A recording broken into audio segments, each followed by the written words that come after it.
La rueda de prensa de hoy tiene a su haber un tema muy importante y es requerir conceptos de los temas ocurridos en la semana.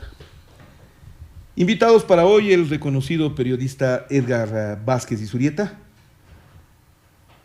y la doctora Sandra Correa, activista en defensa de las víctimas de la prensa. ¿Por qué les invité, colegas? Y siempre hay una explicación para ello. Es porque Edgar Vázquez maneja en su programa en la 94.5 FM en Quito, maneja el contexto noticioso. Y Sandra Correa es una persona especializada en un punto en el cual lo han criticado varios y desde varias ópticas los ciudadanos, referente al linchamiento mediático en el que el padre Tuárez, José Carlos Tuárez, está siendo sometido y ha sido intensamente sometido esta semana. ¿Cómo la ven? A ver, querido Edgar, qué gusto tenerte con nosotros. Bienvenido. Francisco, todo un honor estar en esta mesa de trabajo, en esta tertulia. Me encanta ver a Sandra Correa. A los tiempos conversábamos hace algunos instantes. Lo del padre Tuárez, sin duda, la noticia de la semana. La preocupación de la semana, más bien, el desencanto de la semana, Francisco, Sandra.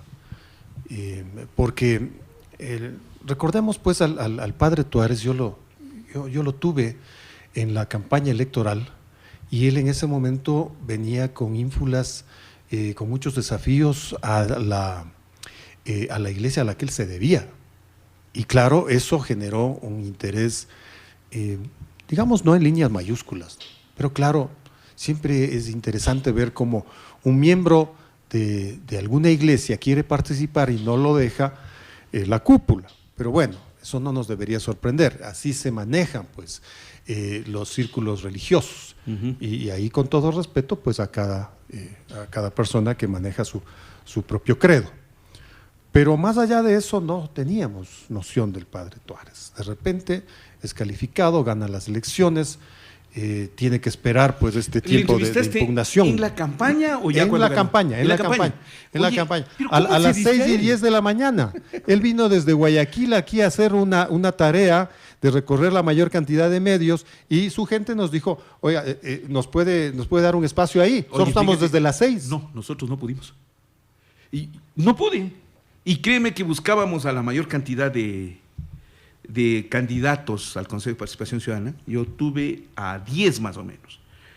Algo así nosotros también. Sí, pero el padre Tuárez no estuvo en mi radar. Y ya se mostraba que religioso. Claro. Belicoso. Religioso contestatario. Ya. Yo me acuerdo haberle preguntado de Camilo Torres. Fíjate Francisco, vos. Sandra. Camilo Torres, pues recordemos este cura guerrillero colombiano. Y el padre Tuárez respondió con alguna soltura frente al tema, pero no, yo tengo que ser franco, yo no descubrí pues esa beta o esa inclinación izquierdista que el padre Tuárez. Alesta que camina. No, jamás se vislumbró así el padre Tuárez. Era una crítica a la cúpula de su línea eclesial, los dominicos. Pero nada más. Nada más, y quizá cayendo en los mismos juicios de valor del resto de candidatos al Consejo de Participación Ciudadana, que, tengo que ser franco, pues casi ninguno despuntaba. Sí, oye, lamentablemente. Pero ya anunció en ese momento que iba a fiscalizar al gobierno, que se iba a meter en los DINA Papers, ¿o no lo dijo? No, decía que había que hacer, había que revisar algunas cosas, pero no sabíamos cuáles. ¿No? Y en el cuestionario, obviamente, bueno, ¿qué va a pasar con los nombramientos que está haciendo este consejo transitorio del doctor Trujillo? ¿Qué va a pasar con las cesaciones de entonces? No, y no era específico el padre Tuárez. El padre Tuárez adquiere notoriedad el momento en que una mayoría se posesiona en el Consejo de Participación Ciudadana y lo elige como presidente. Yo sospecho, y es un juicio de valor, que igual esfuerzo hicieron los otros 3 que ahora son de minoría, pero sencillamente el padre Tuárez se inclinó por los otros. Dios sabrá qué hubo de por medio. Y después de eso ya lo vemos en Guayaquil pues arengando el alerta, ¿no? que valió hacer una parte con Fernando López, que tú lo conoces muy bien, claro, para entender que Alerta que Camina no le perteneció a los 10 años anteriores, le pertenece a décadas de luchas populares arraigadas, ¿no es cierto?, en Chile, ¿no es cierto?, en su lucha contra las dictaduras, en Argentina, en Brasil y especialmente en Centroamérica, en la guerra civil guatemalteca, en el proceso de El Salvador y especialmente en Nicaragua, cuando Daniel Ortega era Daniel Ortega y no el que es ahora. Sandra Isabel Correa León, qué gusto tenerte, por cierto, siempre es grato contar con tu presencia. A ver. Gracias, Francisco. Después de lo que nos ha contado Edgar, con este enfoque, Carlos Tuárez llega. Y ni bien llega, se destapa. Con nosotros, ahí sí lo voy a comentar, se destapa cuando viene acá 2 semanas a la semana de haber ganado las elecciones. Primeros días de abril. Y aquí el destape fue impresionante. No, aquí se habló de que le quiere fiscalizar al gobierno. Aquí se habló que se va a oponer a Trujillo. Aquí sí habló y dijo que va a llamar a Asamblea Constituyente. Y aquí se habló y dijo que el Consejo no puede desaparecer. En un discurso radical, totalmente distinto al cura que nos imaginábamos. Por lo menos me abrió expectativas. Yo confío poco en los políticos, sinceramente, confío poco, porque su discurso es distinto.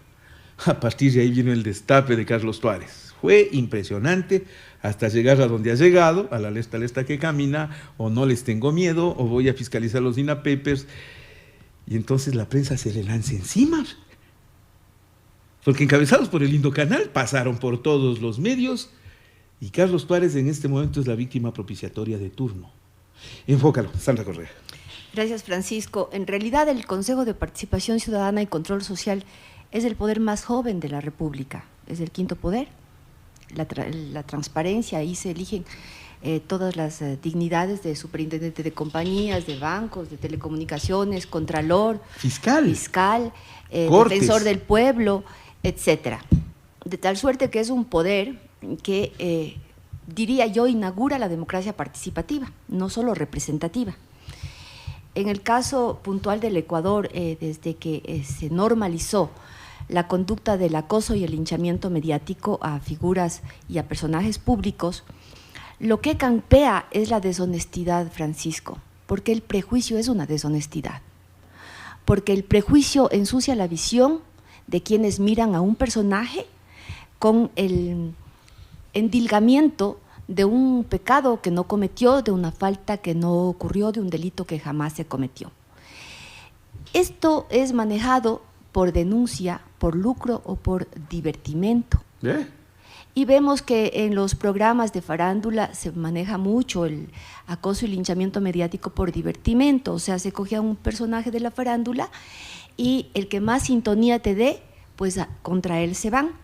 En el caso de lucro, por empresas, y en el caso de denuncia, como es el caso del señor Tuárez, y también del Consejo de Participación, porque quiero hacer notar, Francisco y Edgar, que aquí se debe separar el acoso y el linchamiento a una institución, como es el Consejo. El Consejo. Y el acoso y linchamiento a una persona o personaje, como es ahora su presidente. Ya. Entonces, es la misma operatividad gatillada mediante una campaña de intoxicación bien planificada, en la cual hay unos medios de comunicación que operan corporizados mediante opiniones, encuestas, entrevistas, juicios de valor, etcétera, y hay otros medios de comunicación instigadores sociales que son los que repiten lo que los corporizados gatillan, detonan, disparan.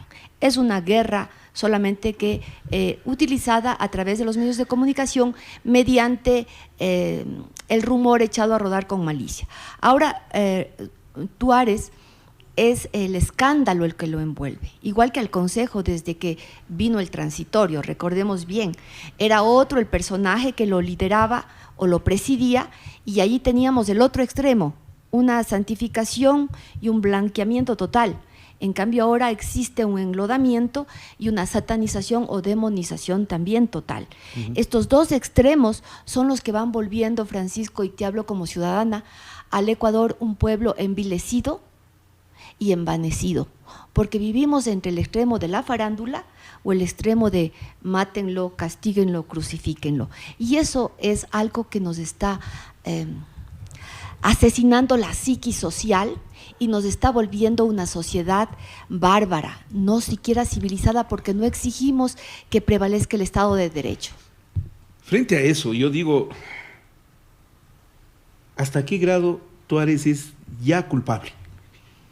No, porque ya es culpable. ¿Qué? ¿Lo ajusticiamos? Bueno, para la justicia primero hay un escenario que es la función judicial. Ya. Para la justicia hay una herramienta que es el derecho. Para el ajusticiamiento no. Se monta un argumento falso de la víctima propiciatoria, como tú bien señalas, luego se consigue a unos ajusticiadores, que en este caso son los que se arrogan el derecho de declarar sentencia de culpa mediante la repetición.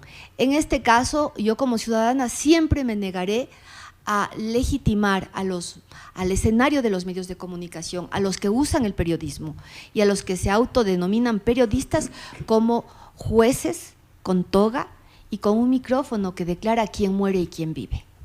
¿Qué dices vos, B? Yo digo porque nos enfrentamos a eso con una verdad. A ver, yo aquí hago un par de puntualizaciones. Yo sí quiero establecer a Carlos Tuárez como un caso exótico dentro de la clase política, ¿sí? Él suscita la atención y les reitero, amigos, compañeros y a quienes nos están escuchando, yo lo entrevisté al señor Tuárez en la campaña electoral y ahí no decía nada de lo que está diciendo ahora. Entonces, de repente, perdón, ¿y le entrevistaste después o no? No hubo Ya la no ha habido posibilidad. cómo, ya. Desde entonces ya no hubo cómo. Y ahora es imposible porque no te está dando entrevistas, no le da entrevistas a nadie, lo cual también es complicado de entender. Pero, ¿cómo aparece el señor Tuárez? Bueno, le dieron las credenciales, lo posesionaron en la asamblea, todos pendientes, el consejo se va a reunir, va a elegir sus nuevas dirigentes. Muy bien. Pero ahí de repente el señor Tuárez empieza a hablar de que este tal funcionario de Inmobiliar no es de mi estatura, no está a mi alcance, yo tengo que hablar con mi igual, que considera el presidente Lenín Moreno, que hay una inexactitud, ¿no? Y yo hablo en el plano normativo. El señor, sí, fue elegido por las urnas, pero no es el presidente de la República, no es el titular, ¿no es cierto?, de la función ejecutiva. Pero lo que quiero remarcar es eso, es ese envanecimiento, esa soberbia que mostró en los primeros minutos de aparecer como presidente del Consejo de Participación el sacerdote Tuárez, lo que ya le generó una opinión en la ciudadanía. Yeah. Ahora obviamente también en la prensa, sin duda. Pero quiero más bien lanzar hacia allá algunas razones y algunos elementos que a la vez no me sorprende. Nuestra clase política lamentablemente no sabe comportarse, no sabe estar a la altura de las circunstancias, no entiende la coyuntura por la que atraviesa el país. O diría más bien que la forja. O sea, sí le entiende, pero le va arreglando. Y la va mal arreglando. Y le va dañando. Sí. Ya. Todo daña. El señor sacerdote, o no sacerdote, no sabemos ahorita qué es. No, sigue siendo sacerdote. Ya. O sea, y ahí sí te hablo con algo de conocimiento de derecho canónico.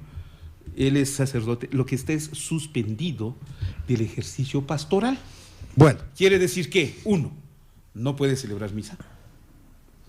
2, no puede cumplir con las obligaciones o las exigencias que manda, por ejemplo, el ejercicio pastoral en la administración de los sacramentos: confesión, comunión, asistencia a los enfermos y demás.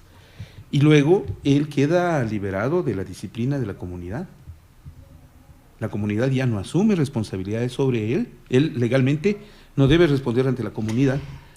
Y aparte de ello, bueno, pues ahí me entro en dudas, porque los votos, a ver, un sacerdote cuando asume la función, asume votos. Votos son promesas de pobreza, de castidad y de obediencia. ¿Y dónde quedaron esos votos, Francisco? El señor tiene como $400,000 en patrimonio. Tiene una escritura por la cual le conmina o quizá le amenaza a una señora en una serie de negocios, y fíjate que digo negocios, por esas cantidades, ¿no? Tiene departamentos, él tiene camiones, o los tuvo. ¿Dónde quedaron pues esos votos? Es una buena pregunta. Y es un interrogante. El estilo hace al hombre, dicen, ¿eh? Claro, y fíjate que le hacemos esa pregunta, y hasta ahora Carlos Tuárez no responde. Porque no responde. Y por eso el interés de la prensa. Sandra, y yo respeto como el que más la visión que tiene sobre la prensa. Yo pienso que hay interés en el padre Tuárez, de todos los medios de comunicación. ¿Quién no quisiera tener una entrevista con el señor? Nosotros le hemos pedido, no hay respuesta en ninguna clase. Que ahora probablemente se esté ejerciendo una tendencia dentro de ciertos medios de comunicación, es posible. Sandra Correa. El punto es, Edgar, ok, la prensa lo busca al señor, pero ¿para qué? Porque es para esclarecer, para dar el contraste a los ciudadanos, que somos pisoteados como pasto cuando se enfrentan dos bandos. Porque el uno le dice al otro, entonces es un dime y un direte mediático que por favor está atentando contra nuestra salud pública, que es un derecho público nuestro, porque es un sufrimiento psicológico al que nos someten a los ciudadanos que escuchamos del un lado y del otro. Por otro lado, la denuncia, que es lo que gatilla el tema del acoso y linchamiento mediático con el caso que estamos hablando, se debe a un conflicto de intereses, sean políticos, económicos, personales o de otra índole. Esto que yo señalo es académico, no es un tema puntual. Los pecados del señor Tuárez, si es que los tiene, como todos, deben ser canalizados vía confesión o en derecho vía un juez competente. Los ciudadanos no somos competentes para juzgar hechos de personas que la prensa nos da a conocer, además luego de haber sido escrutado y aceptada su candidatura como tal para el Consejo de Participación Ciudadana. Y yo sí invito a que miremos el contexto. El Consejo de Participación Ciudadana y Control Social como institución, como quinto poder del Estado, nueva en la República, ha sido sometida a un proceso de descrédito, de deslegitimación. Todos sus miembros anteriores al transitorio fueron cesados de una manera fraudulenta. Luego fue posicionado un consejo transitorio de un estilo igual.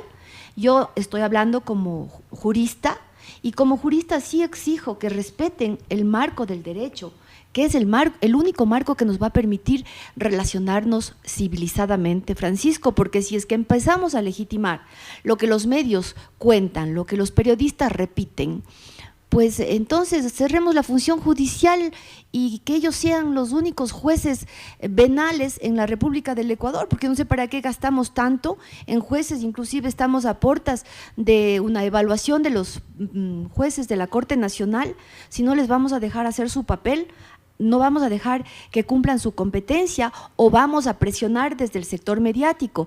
Yo tengo muy claro el hecho de que el capital económico financiero es el que usa el escenario mediático y el escenario político para deshacerse del blanco de turno, el blanco que estorba a un interés puntual, político, económico o personal.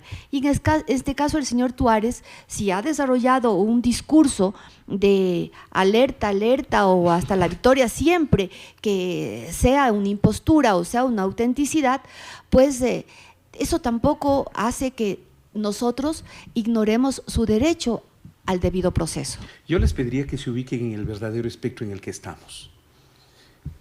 Para los tres, y especialmente para mí, bueno, también para ti, Sandra, como abogados, para nosotros es el sentido del derecho y tiene que cumplirse frente a las instancias de la justicia.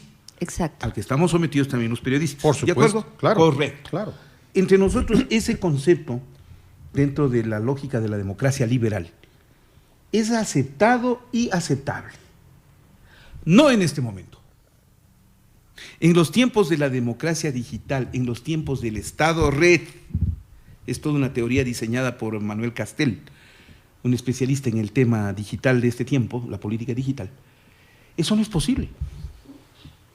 Pero entonces va a Eso haber no más... es posible. Las redes, ya ni siquiera los medios, las redes se han bifurcado tanto, han captado tanto poder, que ya el poder judicial no importa.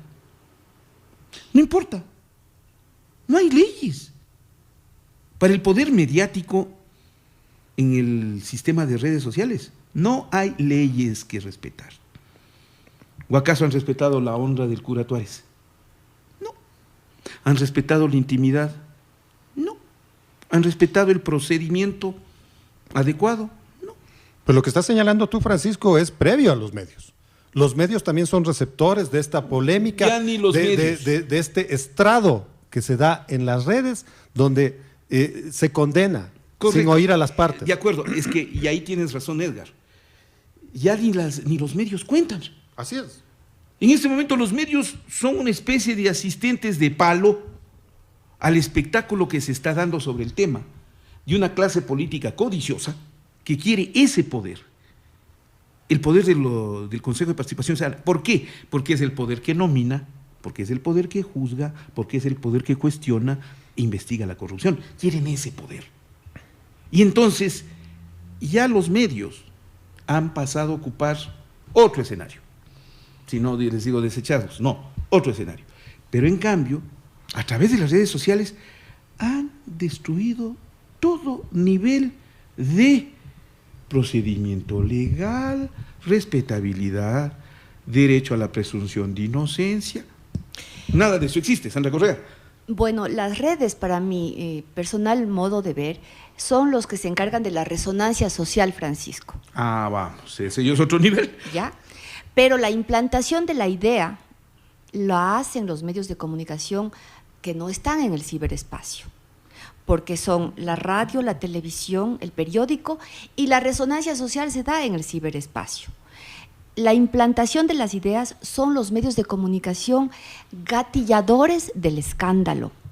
René Girard habla del mímesis, le llama el escándalo mediático, esto de que todo el mundo empieza a copiar la conducta del otro y todo se vuelve algo mimético, todo el mundo emula la misma el mismo crucifica en lo de hace más de 2019 años.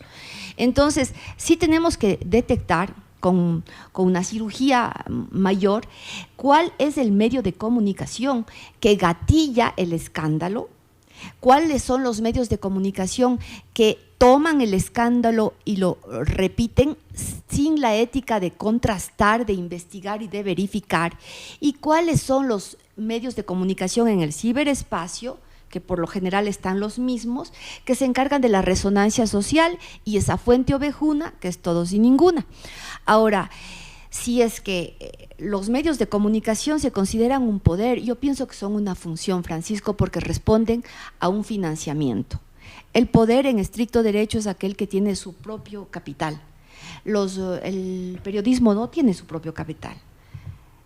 Por eso esto es financiado. Alguien paga a un periodista para que se vista de tal, emule un reportaje investigativo que no es tal, porque es un forjamiento y una fabricación de un escándalo, y como aparece con la figura de periodista, por esto se le paga. Yo por eso hablo de sicario y de mercenario mediático, porque es al árbol al cual se acoge el de turno. Tenemos casos en el Ecuador desde hace más de 20 años que los mismos son siempre los que aparecen, y una cosa particular, hasta los asambleístas se les quita la inmunidad parlamentaria, pero a estos mercenarios o sicarios vestidos de periodistas gozan de inmunidad y de impunidad per seculam seculorum. Eso solo lo del capital. Verán, ahí déjenme solo que añada un dato. De todo lo que le han acusado al cura Tuárez, del asunto de su patrimonio, del problema de su vestimenta religiosa, de su pertenencia a la comunidad dominicana, vamos, hasta ahí entra en cuestionante. Y como tú bien dices, Edgar, tendrá que aclararlo. Es que tiene que aclararlo. Ya, de acuerdo. Pero hay un detalle, y ese sí me parece grave: su afiliación al Partido Socialista. Que lo niegan. ¿Cómo no? Resulta que el cura Tuárez dice: no, nunca me afilié. Y cuando te descubren afiliado, o te descubres afiliado, la única fórmula para separarte de ese tema, ¿sabes cuál es? Tienes que ir al Tribunal Electoral y desafiliarte. Desafiliarte de una entidad a la que nunca te afiliaste de manera obligatoria, ¿de acuerdo? Muy bien. Eso implica todo un conflicto atrás. ¿Saben qué grave es que el Partido Socialista le haya afiliado a un ciudadano falsificando su firma, delito, mal usando las bases de datos públicos, delito, y procediendo a violentar la voluntad de la persona? Es un delito de fe pública. Delitos. Y cuando le preguntas al Partido Socialista, oigan, el señor fue militante suyo, afiliado, cuando le afiliaron, ¿en dónde? No. ¿Sabes lo que nos respondió Ronald Verde Soto, el secretario general del Partido Socialista? Ese es un tema que yo no soy vocero. No vamos a pronunciarlos. Ustedes tienen que pronunciarse porque si no, ustedes habrían cometido estos delitos, ustedes, Partido Socialista. Y esa parte, por ejemplo, no la tomamos en cuenta en los medios. Edgar Vázquez. Es que en esta parte, Francisco, Sandra, sí hay expediente, ¿no? Y por eso es que las responsabilidades devienen en el Consejo Nacional Electoral Transitorio, que recordemos, el extinto doctor Julio César Trujillo lo remarcó como una de las vergüenzas del Consejo de Participación Transitorio. Esa y el Consejo de la Judicatura Transitorio también. Y efectivamente, dentro de las prisas que se manejaron en ese Consejo Transitorio, obviamente se cometieron ligerezas como esta, en el caso del sacerdote Tuárez, que obviamente sí tuvo problemas, porque se registró al señor en el Partido Socialista, él reclamó que se le había falsificado la firma, y ahí lo que convenía era el debido proceso, que suponía el examen grafotécnico, pero no hubo esas diligencias. Conversábamos hace poco con Diana Tamaín el día de hoy, y ella, que también fue parte del transitorio, ella decía que se cumplió el debido proceso. No puedes esperar otra alternativa de quien fue parte de ese proceso. Pero claro, he ahí uno de los meollos y tienes toda la razón. Esa es una de las grandes responsabilidades que el propio Tuárez tiene que dejarlo en claro, porque esa sí es una limitante fundamental para poder haber sido candidato.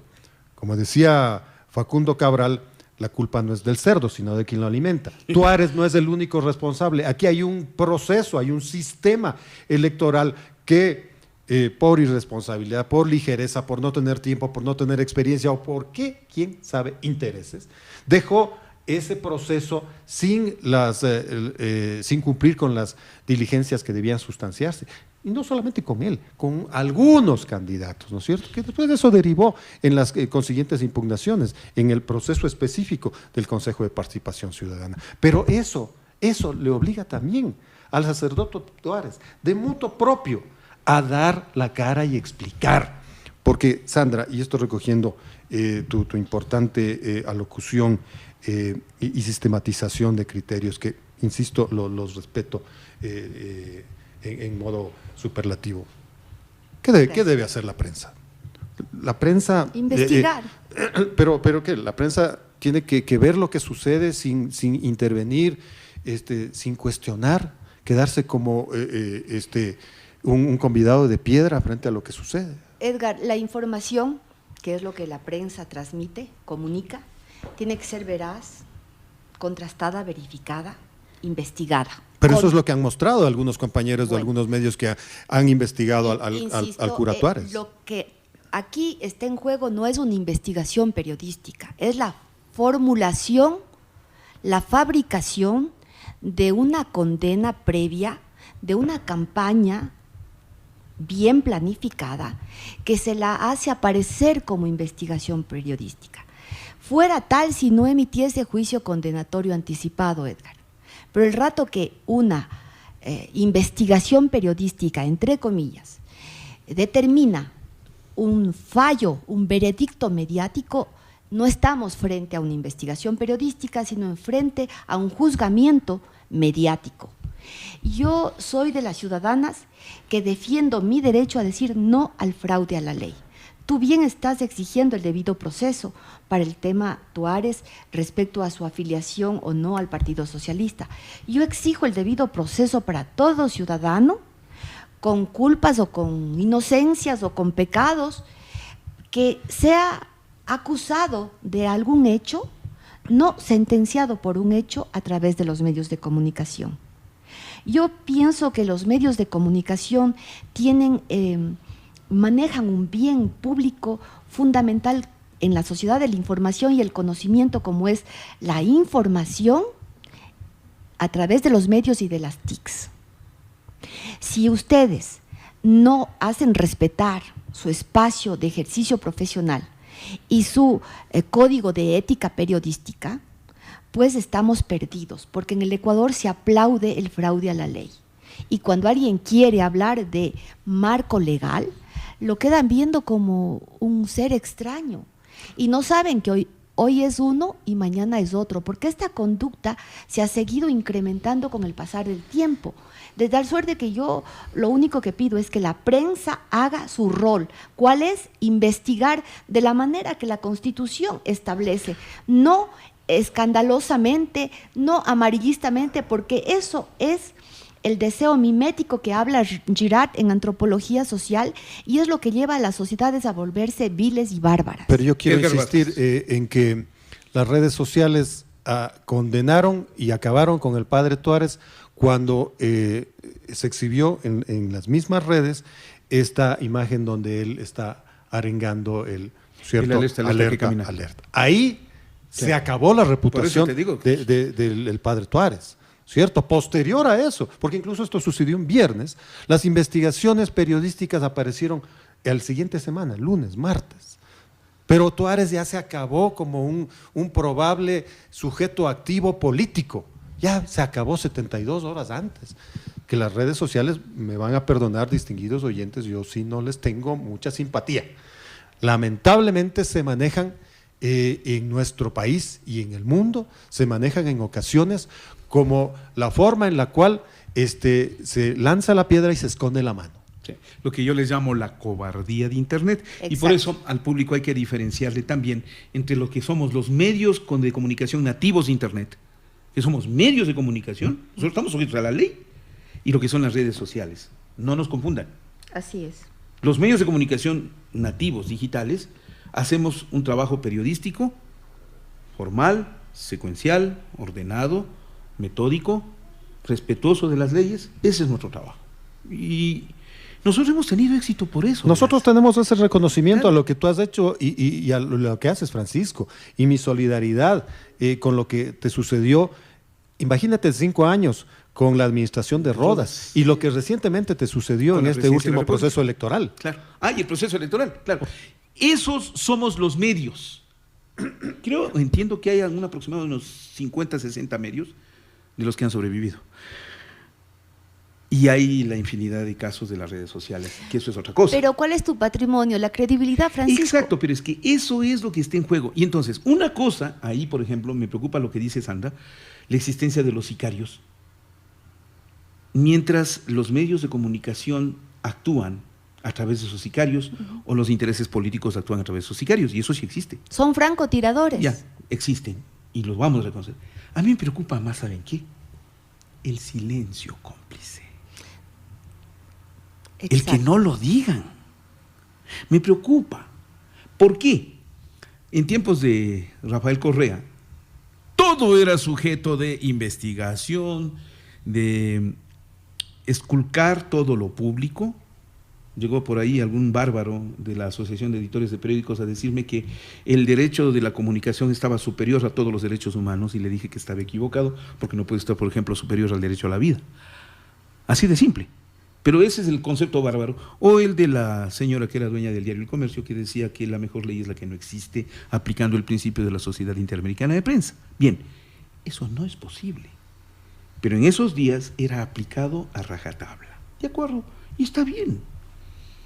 Está muy bien. Y que se investigue hasta ahora está perfecto. Y hay que respaldar esas investigaciones, porque denotan corrupción. Y no por el hecho de que estuvieron en la Revolución Ciudadana, ahora son intopables. No, todo lo contrario. Son funcionarios públicos que están sujetos al escrutinio público.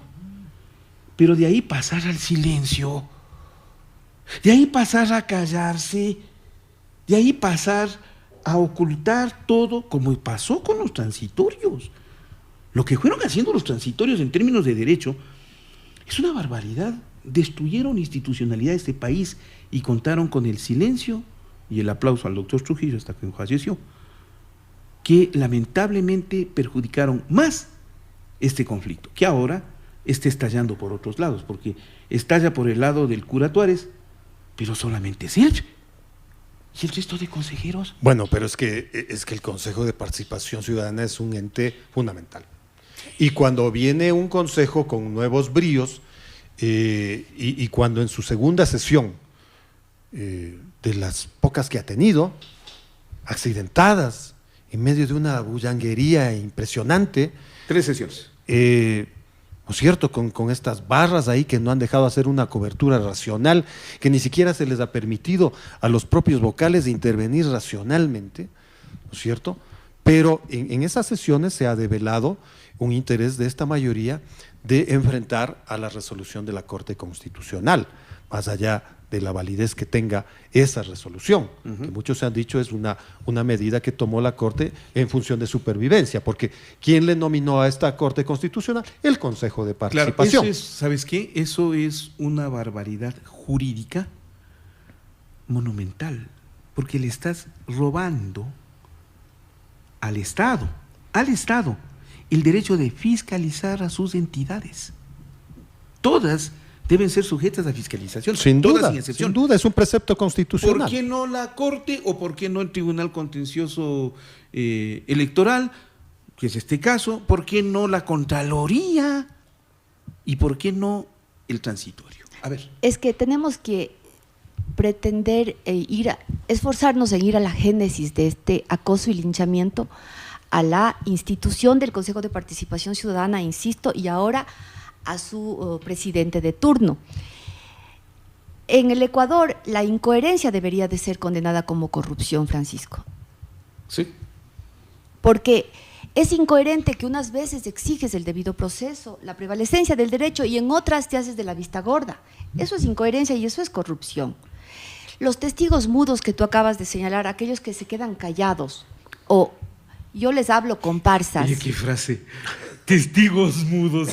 No pudiste ser más gráfica. Son testigos mudos y son comparsas que con dinero arman la bullanguería, para usar la palabra dicha por Edgar, o es el silencio total. Porque viven de los dos extremos, o la bullanguería o el silencio, pero ambos son financiados cuando estamos hablando dentro de una campaña planificada. Ellos hablan o callan de acuerdo al interés de quien financie su silencio o su grito. Y en el Ecuador, lamentablemente, las comparsas son funcionales al capital financiero nacional, sucursal del internacional.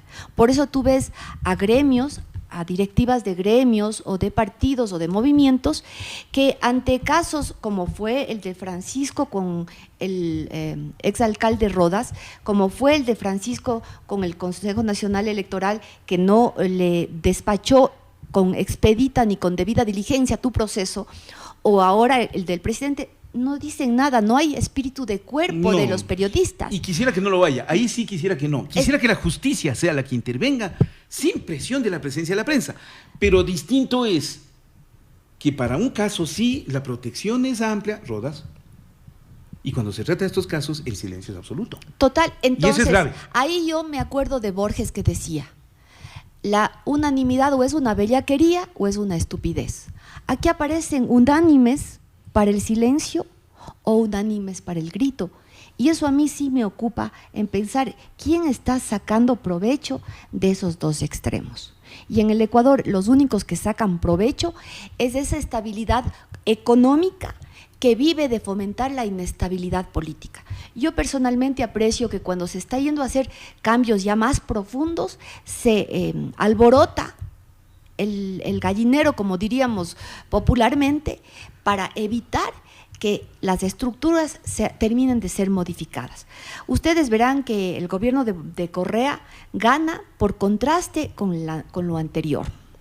Y ahora resulta que los que vienen, en vez de mejorar lo que Correa hizo o dejó de hacer, nos retornan a lo anterior a Correa. Y eso como pueblo, como ciudadano, yo lo rechazo. porque la vida es de desarrollo y de progreso, no de retroceso y de estancamiento. En la educación está ocurriendo, en salud está ocurriendo, en seguridad está ocurriendo, en vivienda también, y señalo esos 4 porque son los derechos fundamentales de los ciudadanos. El tema de los medios de comunicación, cuando en el gobierno del doctor Borja se quería exoneración de impuestos para la importación del papel, ahí sí eran un servicio social, un servicio público. Luego pasaron a no ser ya un servicio público, sino un derecho fundamental. Esa dicotomía es la que yo llamo incoherencia, por tanto corrupción. El otro tema de la semana fue de lujo. La detención del señor José Carlos de la Torre Prado, con $250,000. Oigan, por favor. A menos que hayan 100 billetes y a 100, maestro, serían una cantidad. Bueno, pero ¿cómo te deja pasar la aduana? ¿Cómo te deja pasar todas las entidades que están en puertos, aeropuertos? Tengo la impresión, maestro, que esto fue preparado. Coincido plenamente contigo, Preparado. Francisco. Es decir, ya se sabía que este fulano se iba con los 200 y pico de $50,000. Claro.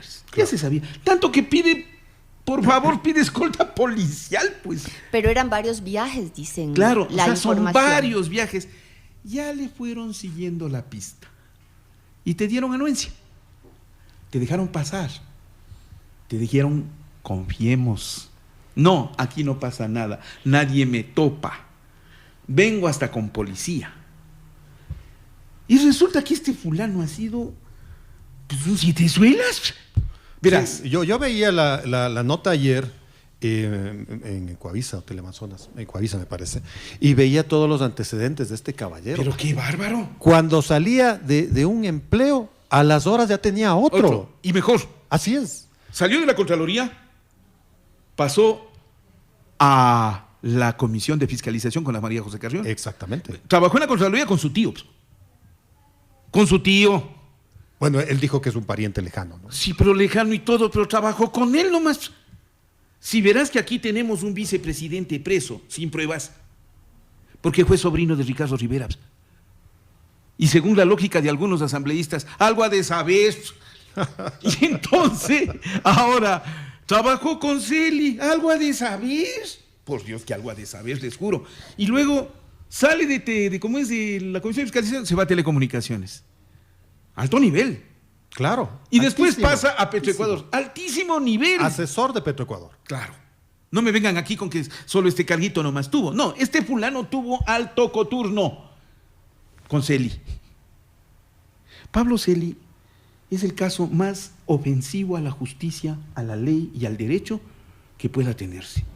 ¿Cómo puede un funcionario romper su destitución y quedarse en el cargo con la anuencia de los transitorios? Pues el mejor encubrimiento que tuvo Julio César Trujillo, nunca lo evaluaron, le permitieron por ley. El gobierno de Ecuador le protege a Pablo Celi.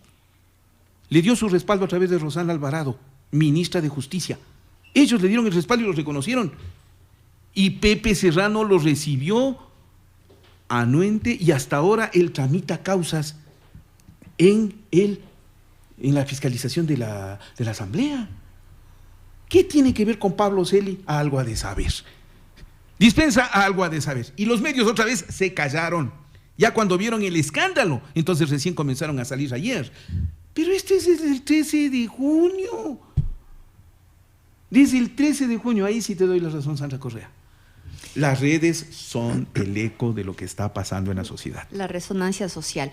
Yo considero que a día seguido, el 13 de junio, sucede el hecho en el aeropuerto de Miami y el 14 saca un comunicado. No, el comunicado lo sacaron el 26. Sí, pero diciendo que desde el 14 ya está no, desvinculado. Claro, ¿sabes lo que significa ¿cómo es? Cancelación del cargo por incapacidad de... No cumplió sus responsabilidades. ¿Sabes por qué? Porque faltó los 3 días, pues. ¿Cómo podía ir si ya estaba preso? Pero claro.